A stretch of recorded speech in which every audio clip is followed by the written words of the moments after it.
Again, good afternoon. Welcome to Civil Service Commission meeting. Today is Tuesday, July 30th, 2019. The time is 4:04. We'll start with roll call. May I have roll call, Michelle? Chairperson Dolores Rodriguez. Present. Vice Chairperson Mario Liscano. Present. Board Member Vittorio Puente. He is absent. We do have a quorum, but I do need motion to excuse. I make a motion we excuse Dr. Puente. I second the motion. All in favor indicate by saying aye. Aye. And Dr. Puente has been excused. We go on to our regular agenda for A, approval of minutes for Tuesday, June 25th, 2019. I make a motion we go ahead and accept the minutes of Tuesday, June 25th, 2019. I second the motion. All in favor indicate by saying aye. Aye. And the minutes are approved as written. We'll go on to item B.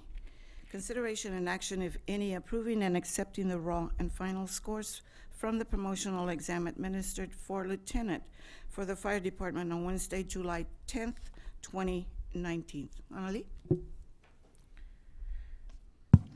Hi, good afternoon. Analia Lanis, HR and Civil Service Director.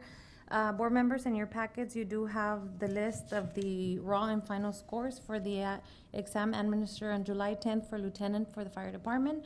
Nobody passed, but we do need to approve the raw and final scores. Any questions for Annalie? Commission? I just make a motion we go ahead and approve and accept the raw final scores administered for lieutenant. I second the motion. All in favor indicate by saying aye. Aye. And this item is approved. We'll go on to item 3, administrative reports. Chiefs, which one wants to go first?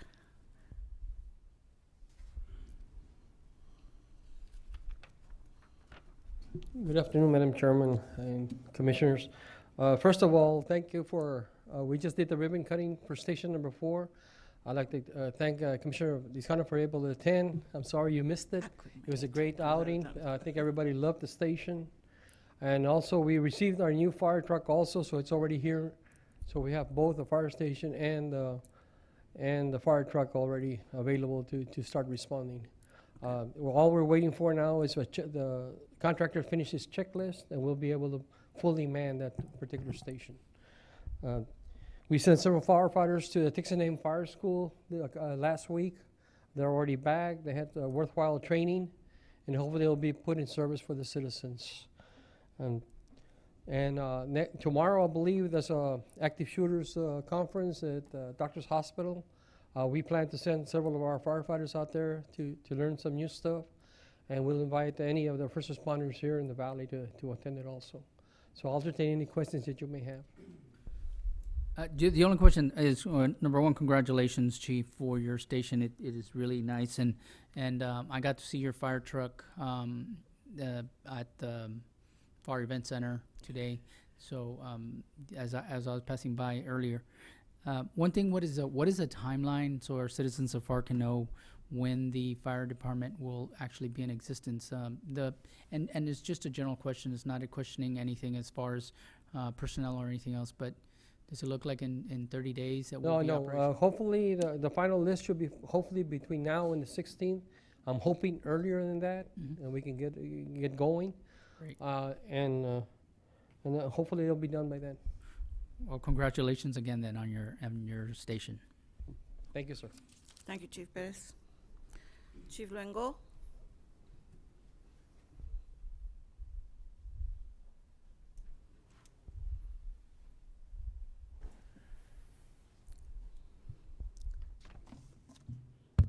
Good afternoon, ma'am. Good afternoon. How you doing today? Good. Awesome. Thank you, board members. Thank you, sir. How you doing? First and foremost, I just want to say, thank God for giving us the opportunity to be here. And so just to give you a rundown of what's going on at the PD, aside from motivation and excitement that happens on a daily basis, we just recently hired 4 new officers.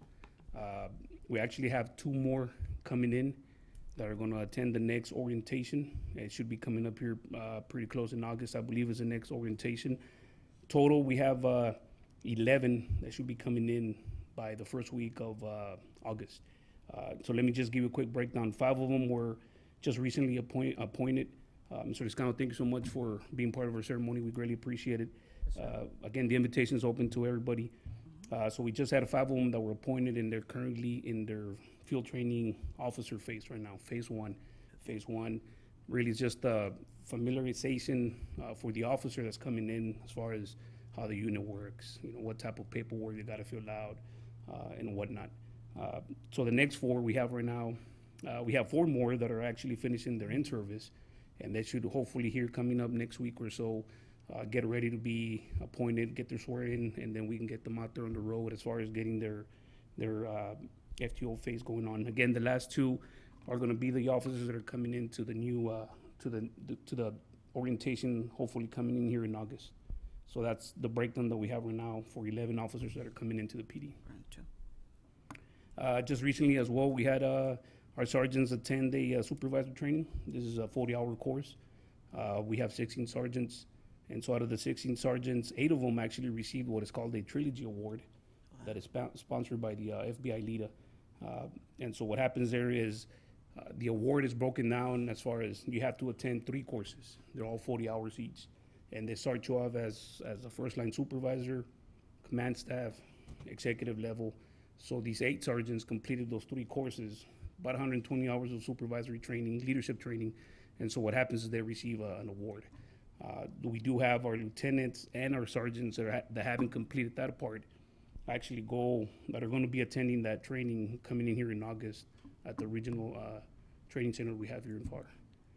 Aside from that, ma'am, that is all we have going on at the PD.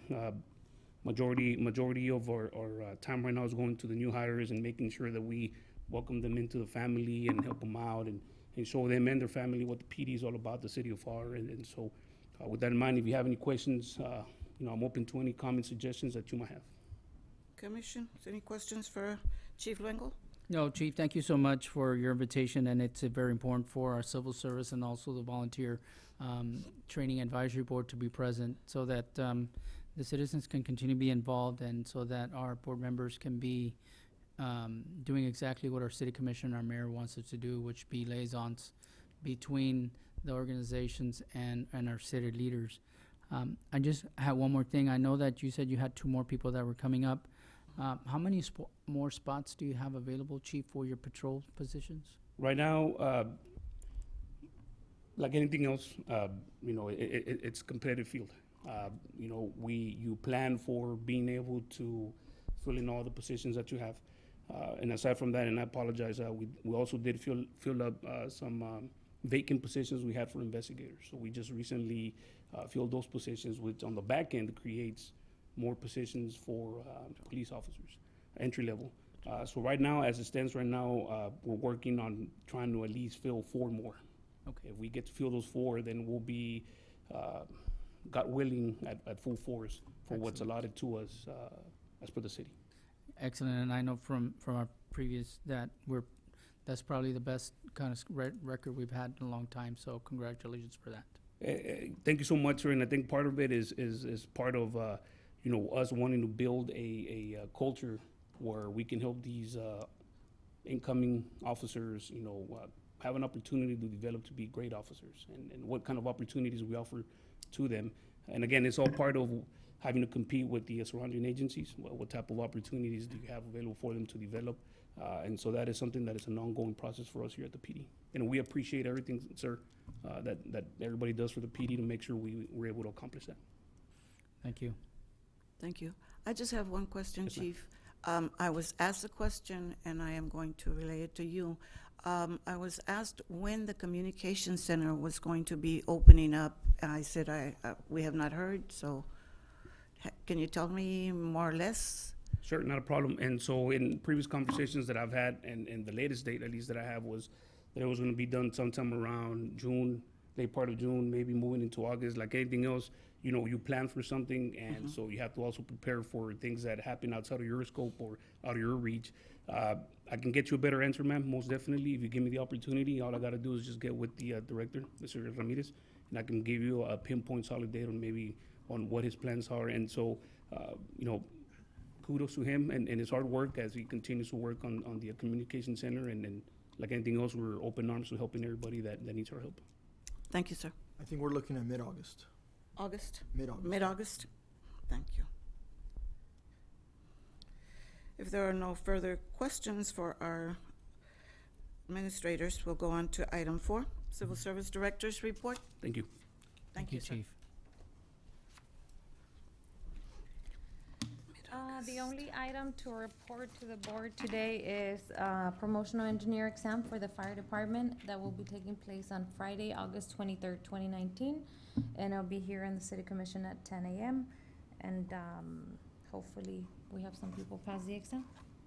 And that's the only thing. Any questions for our Civil Service Director? Ms. Annalee, just, and I understand the importance of making sure we have enough people. I know that you said how many people were actually attempted this last exam? Because I know we're hoping that people pass, but what are we doing for us to be proactive so we can have some sort of set up program that's going to help them out with? Because to me, to my understanding, they are provided with all updated training material to them, and that's great. But is there anything else that we could do, or we can look online that can help them if there's a workshop on a Saturday, or if there's a study session, or if there's something that, I'm not looking at for us to create a new expense. What I'm asking for is there somebody that can help them tutorial-wise to help them do some preparation for it, because I understand life happens and I know they have to deal with issues, but I'm also hoping that our firefighters and police officers get the best possible opportunity to reach those. And I'm just asking again for something that might be able to be utilized as if we can see a plan or something. Okay, well, currently everything is self-study, so we do provide all the employees available to test to come in and check out the material for them to study. The past exam, we had 3 people attempt, but that was for lieutenant rank. This one's for engineer. In the past that we've done the engineers, we've had a good number. I think the last time was, I believe, 7 or 8 individuals tested. And on the engineer rank, we did have everybody pass, but there was a new vacancy created because of our retirement. So I'm hoping that those in the engineer rank will do better than the lieutenants. And that's something that definitely I can look into if you'd like for us to try to put something together, or maybe a program, like you said, additional resources. Because right now the only thing that we do offer for the employees is the study material, but they have to make the time and they have to invest the time for them to study and end up passing. Great, thank you so much. No problem. Thank you.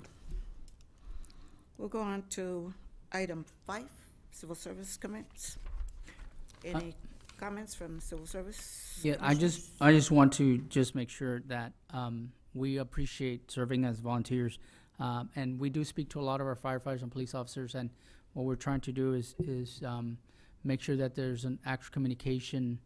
I'm hoping we can try to do some sort of workshop where we can maybe relook at civil service, not how it's set up, but how we can maybe set up programs that are going to help us. I think that's something that's very important to us is, and if our only responsibility here in the city of Pharr is to help them to approve raw scores, and then we should get involved in what can we do to provide resources for them.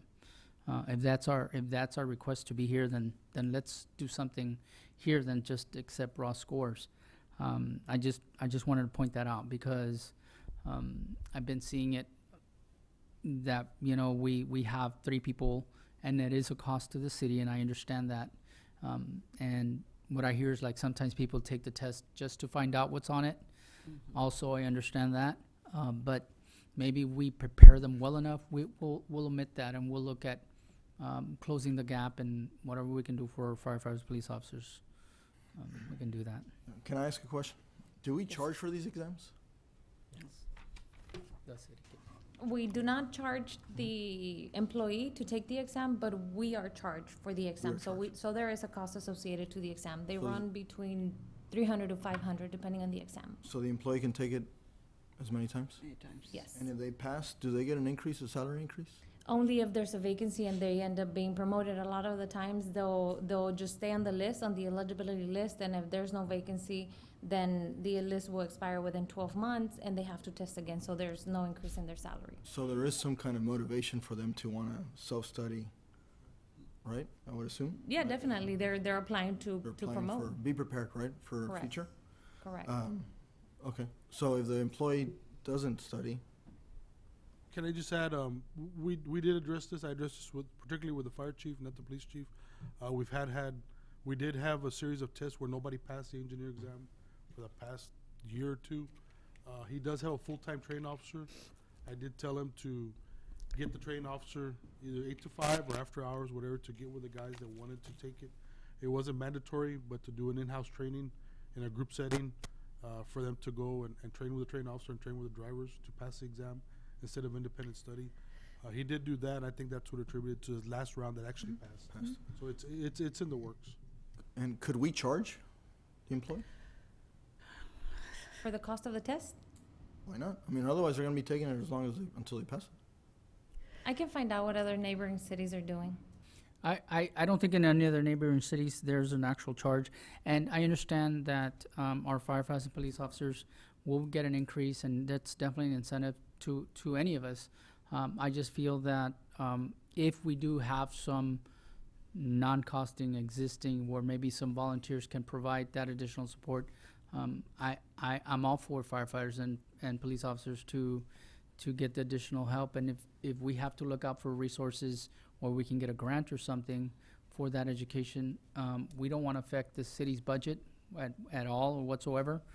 And I understand there are costs involved, but I want us to be as proactive as possible, and I appreciate the city manager's support on that. Thank you. One other thing I want to add, what we can do, Alex, is there's a provision in civil service that says, I think if they don't pass twice, You move to the can lower go rank. to the next lower rank. It's never been really pushed because they want the guys to pass, but Yeah. that's an option to say, look, if the guys from 2 years and above don't pass, we go to the guys 2 years and below, and the guys 2 years above can't test anymore. Right. Yeah, we should look into it. I just think that when you have no cost, you just keep trying and trying. There's no cost to you, so Correct. you'll eventually get it, right? But we're paying for, we're in, Yes. that burden is ours. Yes. Correct. May I just say that I have been sitting on this board for a while. I'm not going to say how many years, but in the number of years that I have been sitting on this board, I have noticed an increase in passing grades. Our lists have increased, and those that are passing have increased tremendously. So I think we're doing something right for that. Thank you. Any other questions? Thank you. That concludes item 5. We don't have anything for item 6, which is a closed session. I'll make a motion, we adjourn this meeting. I have second. All in favor, signify by saying aye. Aye. And the motion carries, and the meeting is adjourned. Time being 4:22. So